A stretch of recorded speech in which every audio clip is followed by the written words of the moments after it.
Beneath the Willow's Whisper. In the gentle cradle of the English countryside, where the hills rolled like emerald waves under a sky forever painted in soft pastels, stood the village of Willowbrook.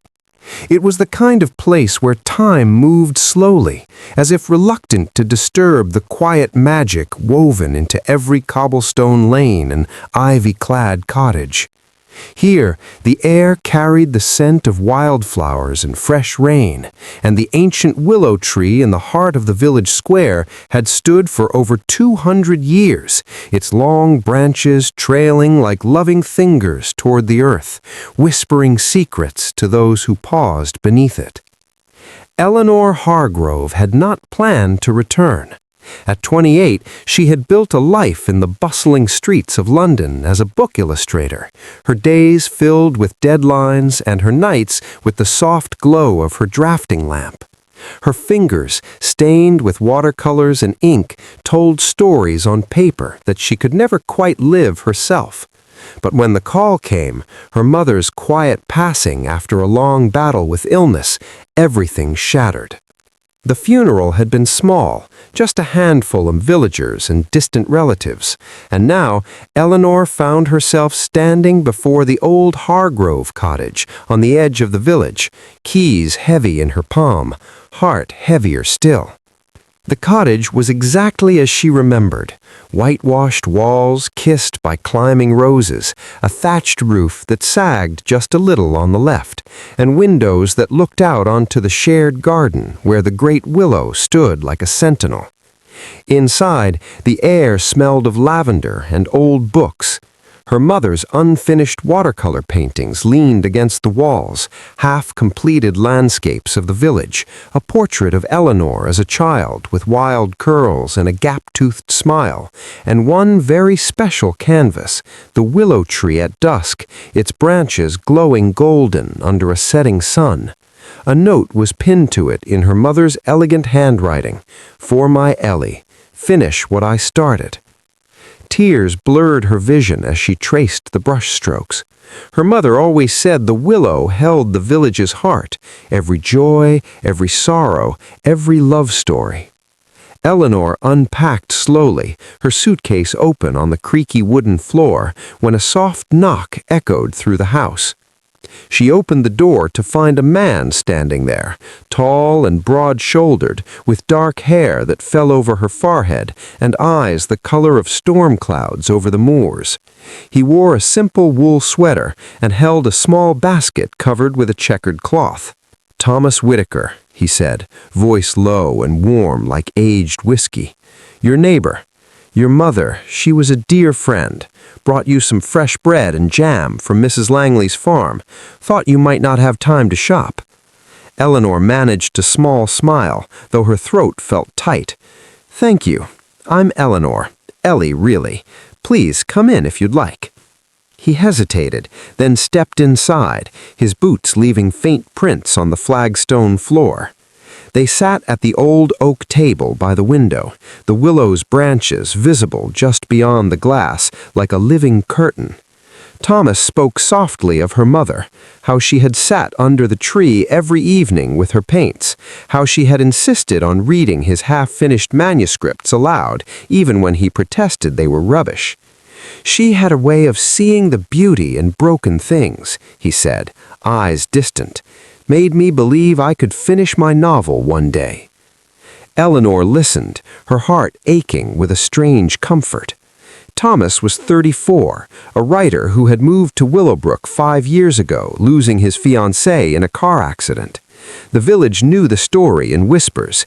He had been driving, blamed himself, and had barely left his cottage since. Yet here he was, offering bread and quiet company to a stranger in mourning. That first evening stretched into hours. They talked until the sun dipped low, painting the willow in the exact hues of her mother's unfinished painting. When Thomas finally stood to leave, he paused at the door. "If you ever need help with the garden, or just someone to sit with under the tree, I'm right next door." Eleanor nodded, something warm flickering in her chest for the first time since the funeral.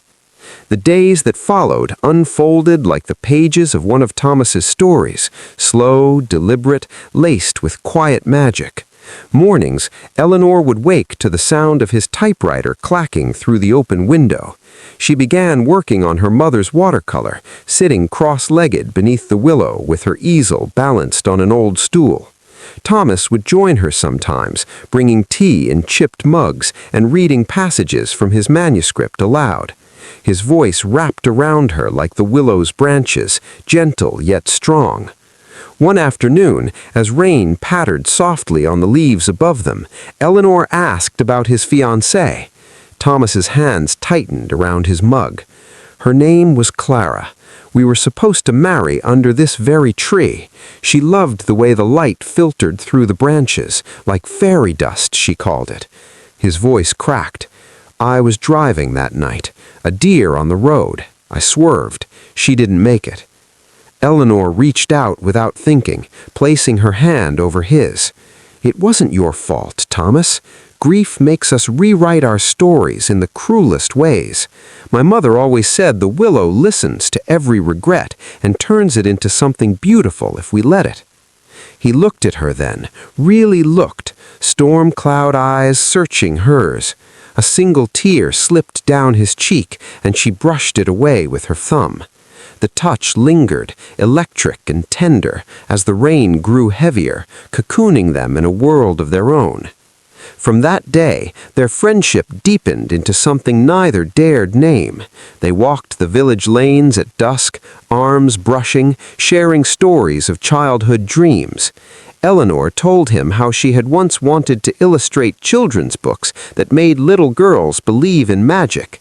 Thomas confessed his novel was about a man learning to forgive himself through the love of a woman who painted with her heart. They laughed under the willow when the village children chased fireflies and cried quietly when memories of loss surfaced like sudden storms. One evening, as golden hour bathed the garden in honeyed light, Thomas found Eleanor staring at her mother's portrait of the willow. "I've been dreaming about her," she whispered. "She keeps telling me to finish the painting and to finish living." He stepped closer, his chest brushing her back. "Then let's finish it together." They painted side by side until the stars came out. Thomas mixed colors she had never thought to try. Eleanor guided his clumsy brushstrokes with her smaller hand over his.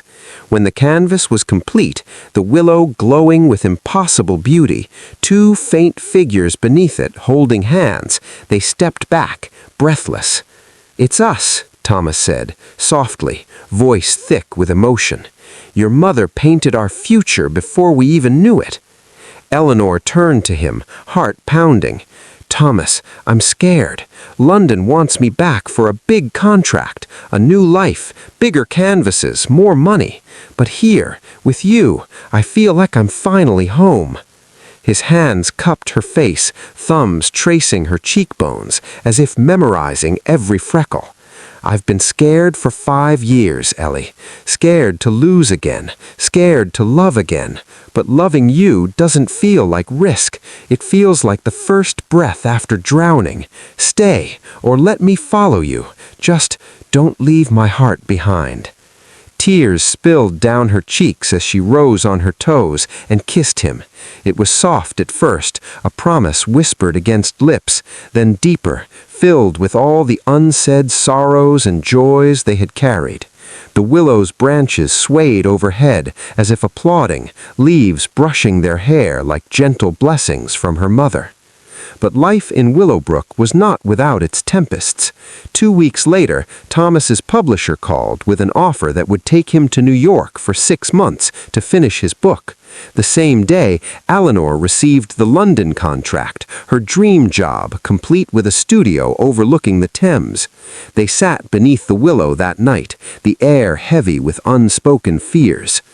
"I can't ask you to give up everything for me," Thomas said, raw. "You've already lost so much." "And I can't watch you disappear into your grief again," she replied, fingers laced tightly with his. "What if we both go? What if we build something new together?" He shook his head, eyes glistening. "I've lost one love to the road. I won't lose another to distance. Stay here, Ellie. Paint under our tree. Let me come home to you." The argument stretched into tears and silence. Eleanor packed a small bag the next morning, heart splintered.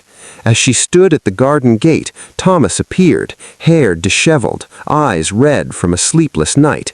"Wait," he begged. "One more walk under the willow, please." They walked hand in hand, the branches forming a living tunnel of green and gold.